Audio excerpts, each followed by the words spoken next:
Halo, selamat pagi semuanya.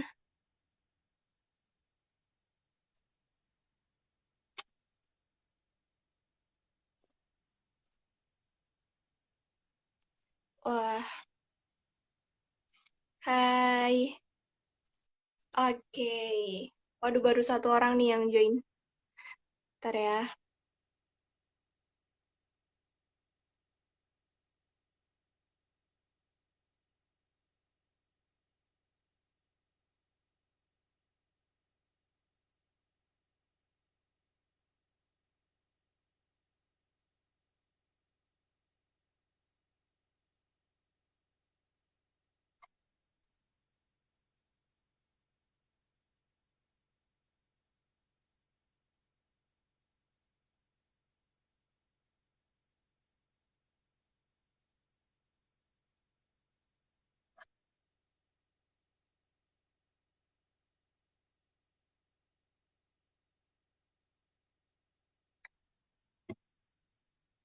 Eka, itu nggak?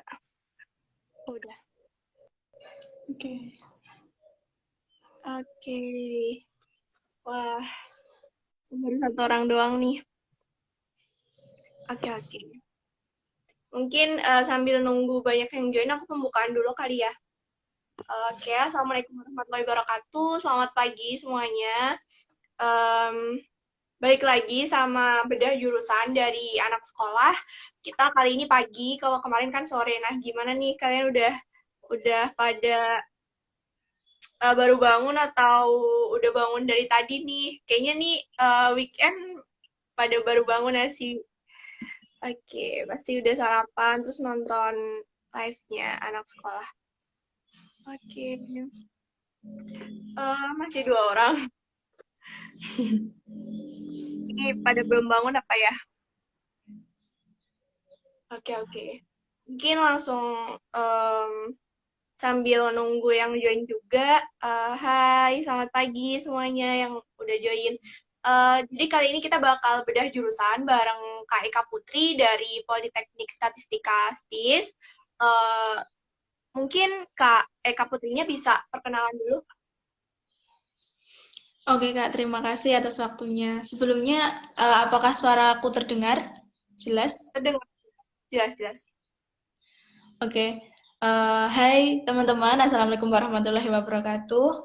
Perkenalkan, nama aku Eka Putri Lailatul Cahyani. Aku mahasiswa di 4 Statistika Polstat STIS. Dan aku sekarang ada di semester 2. Terima kasih. Wis, mantap. Halo Kak Eka, salam kenal. Jadi Kak Eka ini masih maba ya, masih tahun pertama ya berarti.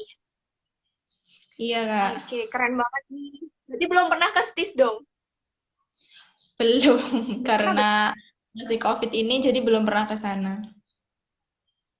Oke. Wah, sedih banget ya. Oke deh. Ini mungkin langsung aja ya ke pembahasan selanjutnya gitu kan. Kalau nggak salah, STIS tuh kan lumayan susah ya masuknya gitu ya. Mungkin kalau bisa dibandingin sama STAN gitu. Ya sama-sama susah sih, tapi biasanya tuh kuota penerimaan STIS tuh lebih dikit kan. Nah, mungkin boleh dong spill dikit gitu, ceritain dikit dulu perjuangan Kak Eka Putri pas mau masuk STIS tuh kayak gimana? Oke, kalau bicara masalah perjuangan ya, kalau menurut aku pribadi sulit ya sulit banget karena waktu itu tahun kemarin itu kan stan tutup. Jadi banyak pejuang sekolah kedinasan itu ngincer setis sama IPDN kalau nggak salah. Nah, eh kalau kalau nggak salah tuh kemarin sekitar 26.000 orang dan yang diambil itu cuma sekitar 600 orang. Jadi benar-benar susah banget. Udah bayangin bisa apa enggak kayak gitu kan. Tapi alhamdulillah juga mungkin karena ya udah rezeki juga ya di tengah COVID kayak gini benar-benar protokolnya ketat sampai yang kemarin sempet itu waktu tes pertama itu mungkin aku karena ya namanya juga manusiawi karena panik karena udah stres mikirin nanti gimana tesnya akhirnya sempet suhu aku tuh agak tinggi apa ya hampir mencapai maksimum yang ditetapkan sama sananya jadi udah panik banget gimana kalau nggak bisa tes kayak gitu kan tapi alhamdulillah semuanya lancar cuman untuk apa ya, lika-likunya itu mungkin kalau setiap orang berbeda ya ceritanya. Ketika itu aku sebenarnya gimana ya, kayak setengah hati sebenarnya mau ikut tes setis karena aku juga ikut UTBK, jadi itu belajarnya itu kurang maksimal gitu. Aku cuman kayak nyuri-nyuri waktu buat belajar untuk tes setis ini. Dan ternyata karena adanya COVID, tesnya itu diundur benar-benar lama. Jadi berbulan-bulan akhirnya aku punya kesempatan untuk bisa belajar gitu, ngajar gitu. Gitu sih, Kak. Wis, mantep banget. Terus kira-kira kalau boleh tahu berarti kamu udah rencana kayak aku nanti mau daftar STIS nih gitu. Udah dari kelas berapa? Atau dadakan aja? Kalau masalah itu awal tahun 2020. Jadi kan sebenarnya dulu kepengennya ke STAN. Habis itu aku tuh kayak minder ke diriku sendiri karena lihat teman-temanku yang persiapan STAN-nya itu lebih matang gitu kan. Kayak ikut bimbel-bimbel kayak gitu. Akhirnya aku ngerasa kayaknya aku nggak bisa deh kayak gitu. Terus aku memutuskan untuk pindah ke sekolah kedinasan lain, yaitu STIS ini. Nah, ternyata ketika aku udah memutuskan untuk pindah, ada kabar kalau STAN itu tutup. Jadi mungkin emang udah rencana Allah tuh kayak gitu gitu. Jadi masih apa ya, beruntung banget gitu loh, nggak yang shock sampai sedih aduh STAN tutup gitu, nggak sampai kayak gitu. Oke, mantep nih. Ada sisi diselamatkannya juga ya. Oke, mantep. Terus kan itu tadi persiapannya lumayan bisa dibilang lumayan singkat gitu ya. Kalaupun nggak diperpanjang mungkin bisa nggak matang lagi gitu ya. Nah, terus nih pas udah tes gitu ya, terus sempat ada dinamika juga. KK juga sempat sakit gitu. Nah, terus pas pengumuman keterima itu gimana perasaannya? Ketika pengumuman itu benar-benar seneng banget. Senengnya itu karena gini, setelah tes itu setiap sesi itu langsung ditampilin di YouTube di live streaming gitu. Jadi benar-benar deg-degannya itu wah disaksiin banyak orang gitu. Jadi ketika aku tes, waktu itu aku tesnya di Surabaya, ibu aku tuh juga bisa lihat dari rumah. Jadi kayak mantau gitu kan. Terus kayak bergeser terus kayak jadinya tuh deg-degan banget karena emang bener-bener yang ikut itu kayak puluhan ribu, jadi bisa terpilih itu rasanya bener-bener senang. Itu tes pertama. Untuk tes yang kedua itu kan tesnya matematika, aku tuh dapet nilainya itu ya nggak jelek banget juga nggak tinggi banget, jadi kayak rata-rata gitu. Nah ketika itu aku udah kepikiran macam-macam tuh karena aduh gimana gimana gitu kan. Terus alhamdulillah masih bisa keterima tuh aku seneng bener-bener yang Masya Allah masih ada kesempatan gitu. Jadi aku sih ngerasanya ya udah semua udah di apa ya dimulusin gitu sama Allah gitu sih. Betul, betul. Berarti itu tesnya ada 3 atau 4 tahap. Ada tiga, jadi yang terakhir itu ada tes kesehatan. Hmm, oke, oke. Nah, terus nih, berarti itu apa ya, prosesnya lumayan panjang gitu ya, seperti yang kamu bilang tadi, pesertanya juga membludak gitu. Jadi ketika kamu lolos tuh, apa ya, ada rasa puas tersendiri, terus disaksiin sama orang tua, itu pasti kayak ada rasa senang banget. Oke, oke. Nah, terus nih, kenapa, BTW kamu kan D4 statistika ya, kalau nggak salah tadi. Iya. Nah, Mm-mm. boleh ceritain dong, apa ya, kenapa pada akhirnya kamu memilih jurusan itu? Gimana Kak tadi keputus soalnya? Boleh diceritain dong kenapa akhirnya kamu memilih jurusan sekarang, jurusan yang kamu tekunin sekarang? Oke, kalau ngomongin jurusan kan di STIS itu kan kalau kita yang di Pulau Jawa sama Bali sama Sumatera ya tahun ini itu cuman ada dua pilihan kalau milih jurusan. Cuman D4 komputasi statistik sama D4 statistika. Nah, pertama yang aku lihat itu peluangnya, peluang penerimaannya itu kalau yang di D4 statistika itu emang banyak gitu, lebih banyak. Cuman ya yang daftar juga banyak sebenarnya.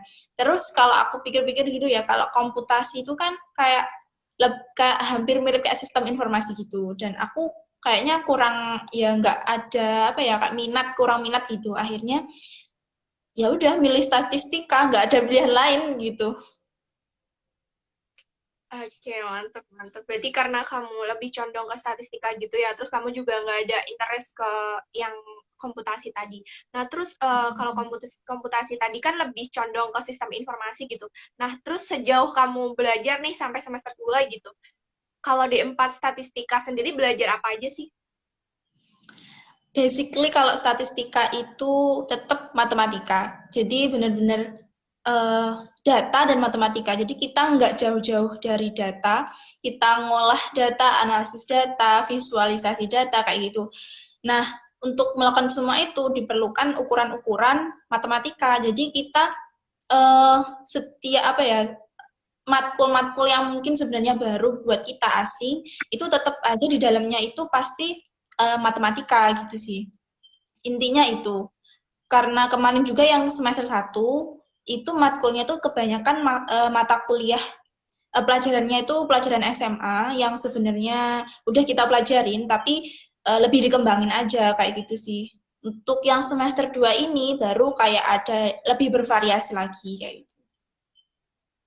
Oke, berarti bisa dibilang dasar-dasar dari SMA juga kepake juga gitu ya? Iya, kepakai banget sih. Oke, mantap, mantap. Berarti kurang lebih kayak statistika kita SMA gitu pas awal-awalnya gitu ya. Terus pas kamu udah kuliah sampai semester 2 ini gitu, menurut kamu sejauh yang kamu rasain, apa sih tantangan kuliah di STIS gitu, terutama di jurusan kamu sekarang? Tantangan ya, kalau menurutku sih ini tantangan yang kayaknya secara global, secara umum mahasiswa yang pertama, karena online, otomatis itu tantangan banget buat kita semua. Nah, apalagi aku kan maba, jadi kayak belum pernah nih ngerasain atmosfernya kuliah tuh gimana sih kayak gitu. Yang membutuhkan masa pengenalan, akan tetapi justru malah online gitu kan. Jadi kesulitannya pasti ada di situ. Terus kalau misalkan ngomongin jurusannya itu apa ya? Kayaknya lebih rajin-rajin aja sih belajar karena saingan teman-teman kamu tuh rajin-rajin kayak gitu, Kak. Sepengetahuanku ya, Kak. Kalau kamu nggak belajar ya kamu akan ketinggalan kayak gitu sih. Jadi ikutin alurnya aja, normalnya kamu kayak gimana, nggak usah berbuat macam-macam kayak gitu. Apalagi kami itu kan ikatan dinas, jadi terikat oleh beberapa peraturan yang harus kami taati kayak gitu, harus disiplin. Jadi ya mungkin itu sih kalau untuk beberapa anak yang mungkin nggak mau dikekang atau gimana, mungkin itu bisa jadi tantangan. Tapi kalau menurutku selama kita menjadi anak baik, istilahnya kita nggak akan kenapa-kenapa gitu sih, nggak akan apa ya, dapat halangan gitulah pokoknya. Oke, keren. Berarti bisa dibilang anak STIS nih lumayan ambis-ambis gitu ya? Iya, pastinya kayak gitu. Terus aku tertarik nih tadi, iya sih kalau kedinasan tuh kan ada beberapa aturan yang harus benar-benar dipatuhin gitu kan. Nah mungkin em, untuk sistem DO-DO gitu-gitu atau kayak peraturan-peraturan yang mengikat gitu secara garis besar tuh boleh diceritain apa aja kira-kira? Yang kayak yang paling fatal banget gitu. Kalau setahu aku untuk sistem DO-nya itu yang nggak memenuhi minimum nilai yang udah ditetapin, itu sama absensi sih. Soalnya ada kata kakak kelas, kakak tingkat itu yang di DO itu juga karena itu absensinya sebenarnya. Kalau misalkan untuk kesalahan-kesalahan lain kayaknya mungkin karena udah tahu nih ya sekolah kedinasan, jadi untuk apa ya, maksudnya pelanggaran-pelanggaran kayak gitu mungkin masih bisa ditolerir dan teman-teman juga nggak yang melakukan tindak apa ya, pelanggaran yang berat kayak gitu. Tapi kalau yang masalah DO-nya itu kan pasti yang berat ya, itu yaitu absen sama nilai. Tapi kalau untuk masalah nilai sebenarnya nggak serta-merta kalau misalkan kita dapat misalkan kuis nih atau UTS jelek gitu, dosen nggak akan langsung ngebuat apa, ngasih nilai itu yang kayak gitu langsung gitu, tapi tetap ada perbaikan kayak gitu. Jadi nggak seserem yang kita bayangin. Misalkan nih aku dapat C, nah C itu kan juga udah jelek ya, emang sih itu masih ada di batas minimum untuk DO-nya, tapi dosen itu kadang juga ada kebijakan-kebijakan lain. Jadi tenang aja, untuk nggak usah panik kalau misalkan nanti DO-nya gimana gimana gitu. nggak seserem itu kayak gitu. Wah, ternyata nih masih masih ada beberapa toleransi gitu ya, kayak masih ada perbaikan kayak gitu-gitu. Berarti masih ya nggak ketat-ketat banget lah ya. Oke, oke. Mm-mm. Tapi Eka udah kehilangan temen belum yang di DO gitu atau belum? Semoga enggak ya. Nggak ada. Oh, Sebenarnya kalau DO tuh jarang banget. Misalkan apalagi DO untuk masalah nilai ya itu bener-bener kayaknya setahu aku sih nggak ada. Yang ada itu yang pernah ada itu karena absensi. Kalau misalkan kalian rajin kuliah dengan apa ngajain tugas tuh nggak insya Allah nggak akan kayak DO. oke, oke, aman ya berarti. Selagi nggak neko-neko ya kayak kayak kata kamu tadi. Nah, terus Eka nih selain menjalani kesibukan akademik gitu ya, meskipun masih semester 2, aku yakin pasti kamu udah kayak ikutan kegiatan lain juga gitu. Boleh dong diceritain sekarang kesibukannya apa aja? Oke, kalau misalkan kegiatan selain kuliah, kalau misalkan untuk ikut UKM gitu, aku nggak ikut sih, nggak ikut yang UKM di kampus. Karena aku gini, kalau misalkan di rumah itu rasanya kayak banyak banget aktivitas yang kita lakuin gitu loh, Kak. Kalau misalkan mungkin nanti kalau aku udah offline, ya udah offline, itu aku bakalan ikut beberapa gitu. Cuman kalau sekarang itu sebenarnya kemarin udah sempat daftar, cuman nggak lolos aja gitu. Terus kalau di rumah kesibukannya ngajar anak SD gitu. Jadi sambil kuliah, sambil kerja. Mantap nih, bisa banget nih teman-teman dijadiin inspirasi gitu. Meskipun kayak ini masih semester 2 gitu, tapi kayak udah nyambi, bisa dibilang part time juga gitu kerja kerja nge-private gitu. Keren banget. Salut-salut. Bisa cari uang jajan tambahan. Oke, berarti bisa dibilang kegiatannya di STIS tuh ada apa aja sih? Maksudnya kalau dari segi organisasi gitu-gitu, UKM, variasinya seperti apa? Kalau di Setis itu benar-benar banyak sih Kak, bervariasi banget. Jadi walaupun dari luarnya kelihatan sekolah kedinasan gitu ya, tapi sebenarnya tuh banyak banget sekali. Jadi benar-benar banyak sebenarnya. Cuman memang kami dibatasi untuk ikut nggak gimana ya nggak diberikan hak seluas-luasnya. Tetap ada batasan-batasan tertentu karena memang dosen itu kepingin kita tuh fokus di kuliahnya juga. Jadi banyak banget sebenarnya variasinya kalau misalkan kita kuliah di STIS itu nggak hanya yang kayaknya ambisius gitu nggak gitu juga gitu tetap banyak banget kegiatannya dari mulai organisasi terus UKM kayak gitu. Oke, berarti hampir sama ya kayak UNIF gitu, cuman dosennya lebih mewarning kalian supaya nggak terlalu banyak berkegiatan biar tetap bisa fokus di akademiknya gitu ya. Berarti kalau aku Yep. boleh nyimpulin. Oke, nah terus nih, kan di STIS itu kedinasan ya, seperti yang kita bilang dari tadi gitu. Nah, eh, pasti kan ada privilege gitu ya, kayak katanya biayanya gratis gitu. Nah, mungkin bisa diceritain dong, apa aja sih privilege yang kamu dapetin gitu ketika kamu menjadi mahasiswa STIS? Oke, kalau misalkan selama karena aku masih di rumah ini ya Kak, eh, emang bener-bener belum ada apa sih biaya ya bener-bener yang dibilang kalau sekolah desain itu gratis. Jadi kita emang nggak keluar uang sama sekali kayak gitu. Nanti seragam juga diberikannya gratis, terus fasilitas-fasilitasnya juga gratis kayak gitu sih. Kalau misalkan bayar pun itu untuk biaya hidup kita di kota itu yang mungkin membuat mahalnya sih itu karena kan di Jakarta ya kota besar tentu biaya hidupnya emang mahal. Cuman kebantu sama kita karena kita nggak bayar kuliah, jadi masih apa ya masih aman lah mungkin ya untuk beberapa orang kayak gitu sih. Jadi memang benar-benar gratis, iya emang benar.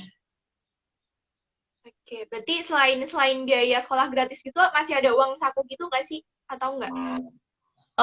Untuk di Setis yang beberapa tahun ini sampai sekarang sih udah nggak ada kalau uang saku itu nggak ada. Oke, berarti cuman biaya kuliah aja yang gratis gitu ya, sama fasilitas di kampus kayak gitu. Iya. Oke, mantap. Oke, nah, terus kan pasti udah dapet dong apa bocoran-bocoran dari cutting gitu atau enggak mungkin bisa pemberitahuan dari Steve-nya sendiri gitu kira-kira apa sih prospek yang ditawarkan ketika nanti kamu lulus dari STIS gitu. prospek kerja? Kalau masalah prospek, eh, kayaknya semua udah tahu ya kalau misalkan soal kedinasan itu yang karena diincer itu karena yaitu sekolah gratis, terus kemudian lulus sekolah langsung penempatan kayak gitu langsung jadi ASN. Nah, jadi kita nggak usah pusing-pusing mikirin nanti kita kerjanya di mana, nanti gimana mau ngelamar kerjanya kayak itu kan udah nggak ada kayak gitu. Jadi kita lulus ya udah kita tinggal nerima penempatan kita di mana. Jadi nanti penempatannya kalau untuk STIS itu di seluruh kantor BPS di Indonesia. Jadi mau di kabupaten atau provinsi atau bahkan bisa di BPS pusat gitu.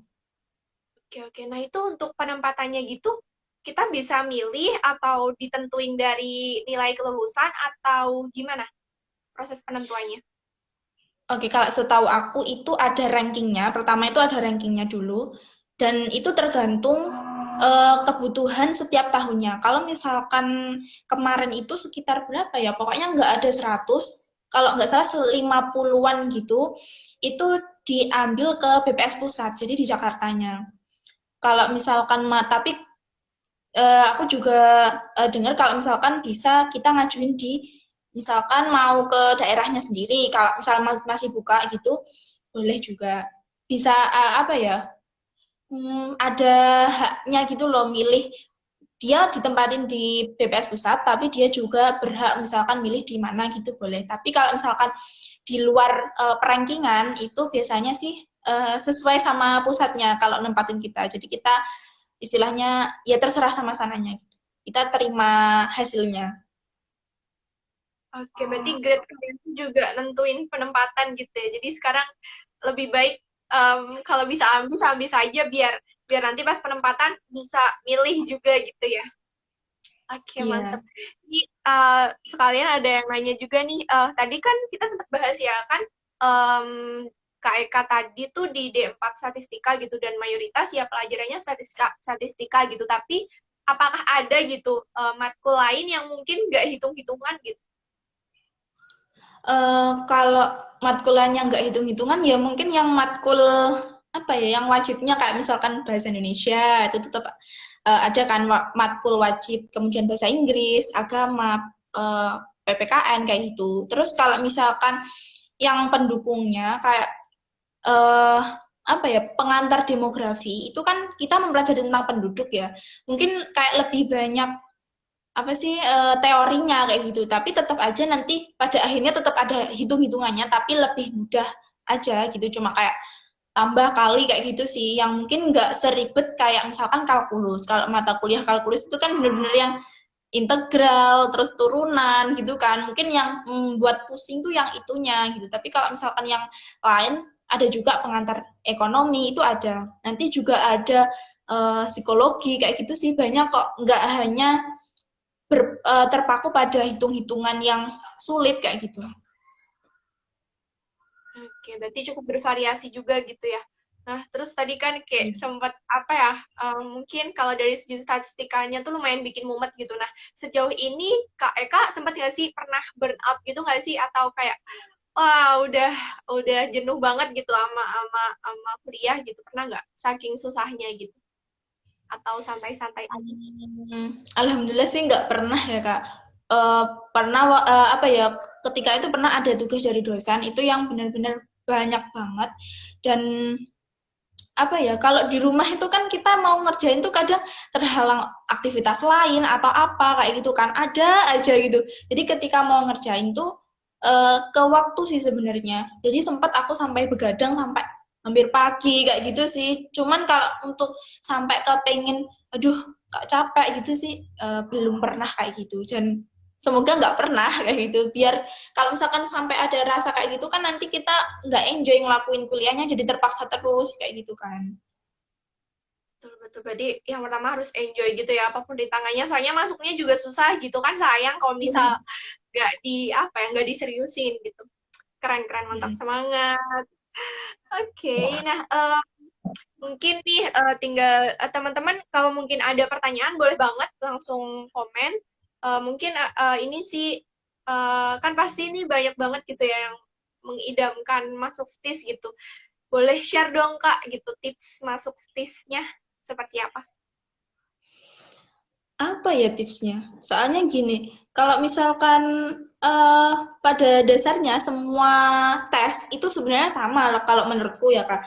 Jadi ada kesulitan tersendiri yang memang harus dihadapi. Kalau misalkan kita mau UTBK pun juga sama kan, tetap eh, ada apa ya pokok-pokok yang harus kita jalanin kayak gitu kok mata kuliah apa sih mata pelajaran yang harus kita pelajari juga kan kita udah tahu gitu. Oh, kesulitannya ini. Pasti semua itu pasti ada sendiri-sendiri. Jadi, kalau misalkan untuk tipsnya, rajin belajar aja. Kalau misalkan emang niat, itu benar-benar harus ditekankan pada diri sendiri. Kalau aku harus bisa kayak gitu sih.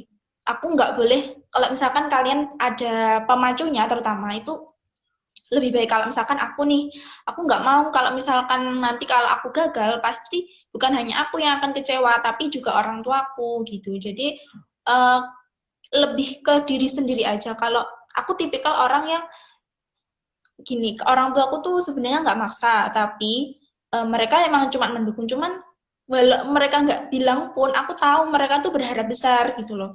Jadi kita yang harus nyadar, kita yang harus apa sih ya kita harus rajin kayak gitu. Nah, dan juga jangan lupa sama berdoa gitu. Itu penting banget. Restu orang tua, berdoa itu benar-benar menurutku itulah jalan utama. Serajin apapun kita belajar, kalau kita lupa, nggak berpasrah diri gitu, ya nggak akan bisa kayak gitu sih. Untuk tipsnya itu nggak ada tips khusus apapun sih kalau dari aku Kak.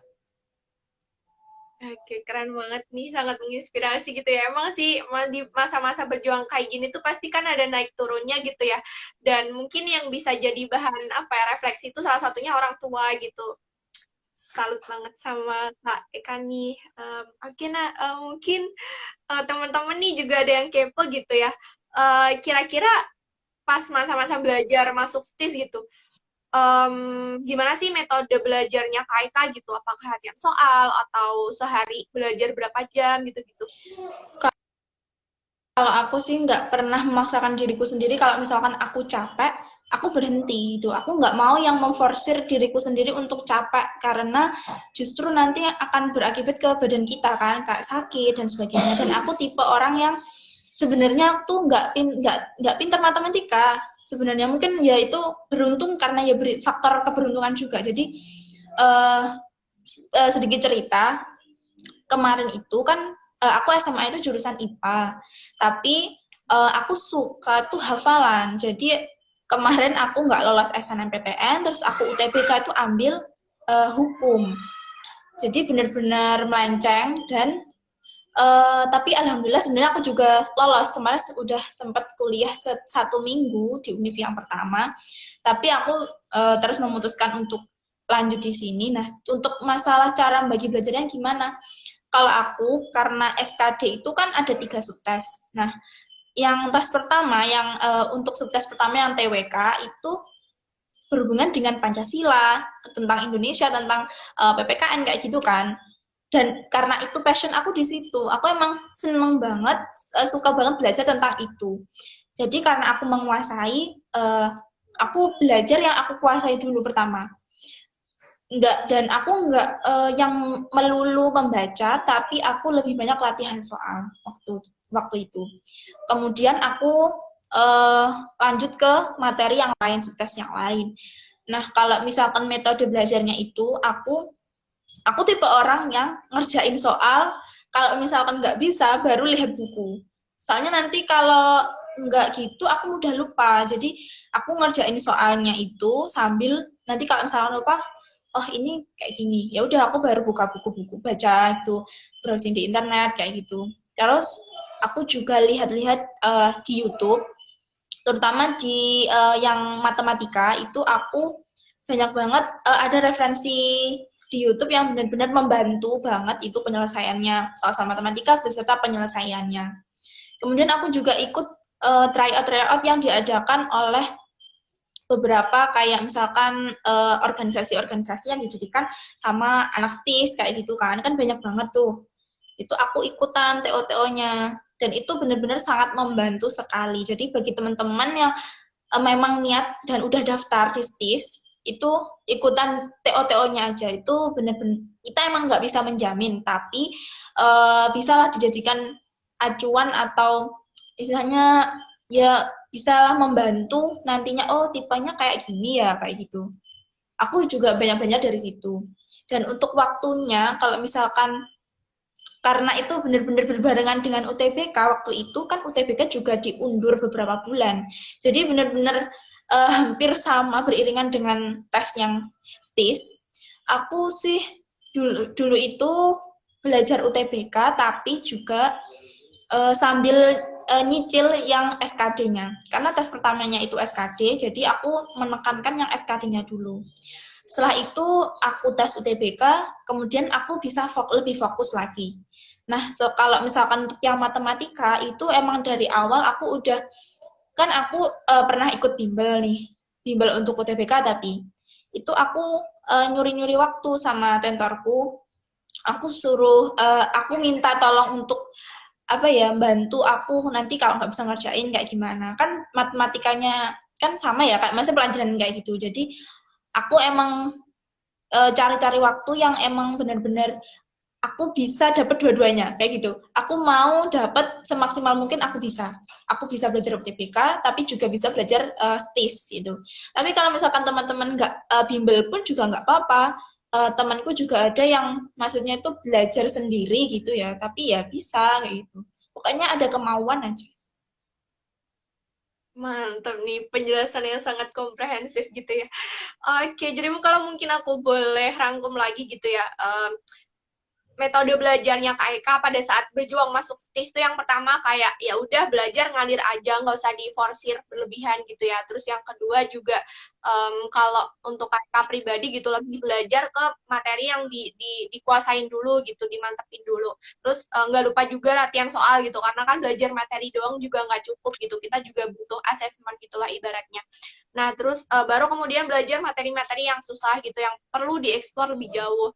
Terus Kak Eka juga nonton-nonton nih referensi di YouTube gitu, kayak mungkin buat nyari-nyari apa ya, referensi soal, referensi jawaban, atau enggak info-info seputar TIS mungkin.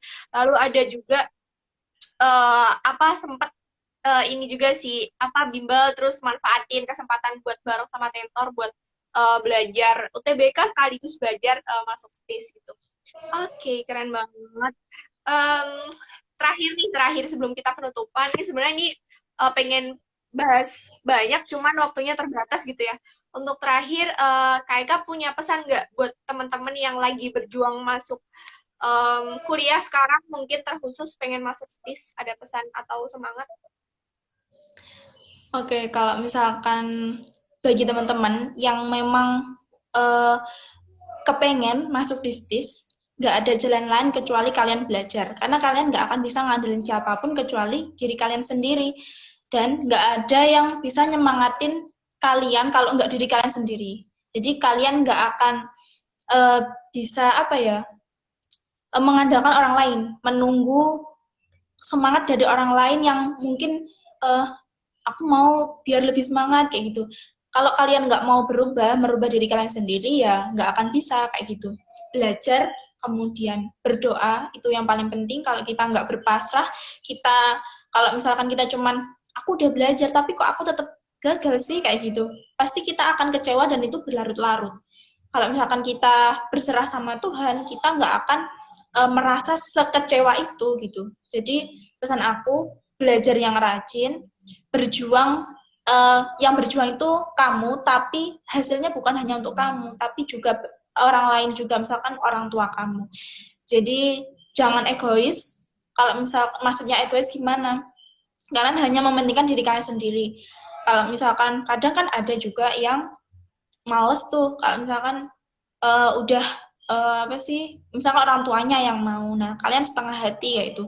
Kalau untuk masalah seperti itu kalian bisa bicarakan dengan orang tua kalian. Tapi kalau bagi kalian yang emang udah niat, kuncinya adalah belajar dan berdoa. Itu sih dari aku. Jadi jangan ngandelin orang lain, tapi kalian sendiri. Karena nggak ada apa ya, untuk seterusnya pun kalian nggak akan bisa kalau ngandelin orang lain gitu sih. Setuju. Berarti kesimpulannya tuh tokoh utamanya mau gimana pun tetap kita sendiri gitu ya. Meskipun pada akhirnya yang nentuin juga tetap Tuhan gitu. Dan kita juga nggak boleh lupa sama uh, orang-orang tersayang yang lagi kita perjuangkan kebahagiaannya nih. Mungkin kayak gitu. Mantap banget motivasinya. Oke, mungkin nih sayang banget tadi ada yang nanya gitu ya. Mungkin bisa dijelasin singkat aja Kak.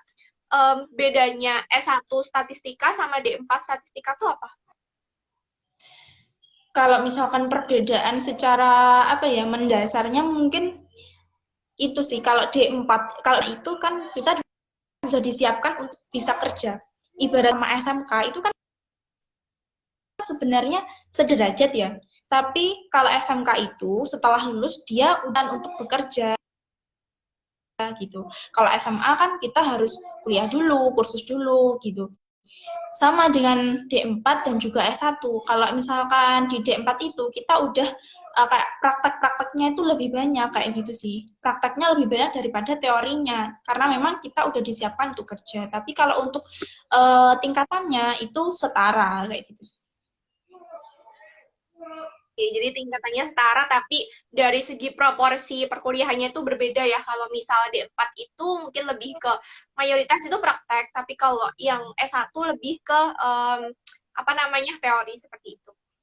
Oke, karena waktunya udah habis juga gitu ya. Mungkin kita nanti bakal ada kesempatan lagi buat ngobrol-ngobrol bareng Kak Eka Putri gitu dari STIS, ngebahas STIS lebih dalam lagi nih. Kalau untuk sekarang mungkin kita mesti pamitan dulu. Pertama aku mau ngucapin makasih buat Kak Eka Putri yang udah nyempetin hadir di live IG anak sekolah kali ini, sharing bareng teman-teman followers anak sekolah juga. Semangat terus kuliahnya, semoga lancar sampai nanti lulus dan semoga ketika nanti lulus bisa membuat kontribusi yang berarti. Oke, aku Dian, mewakili dari anak sekolah pamit dan sampai jumpa di kesempatan berikutnya. Assalamualaikum warahmatullahi wabarakatuh. Waalaikumsalam warahmatullahi wabarakatuh. Dadah.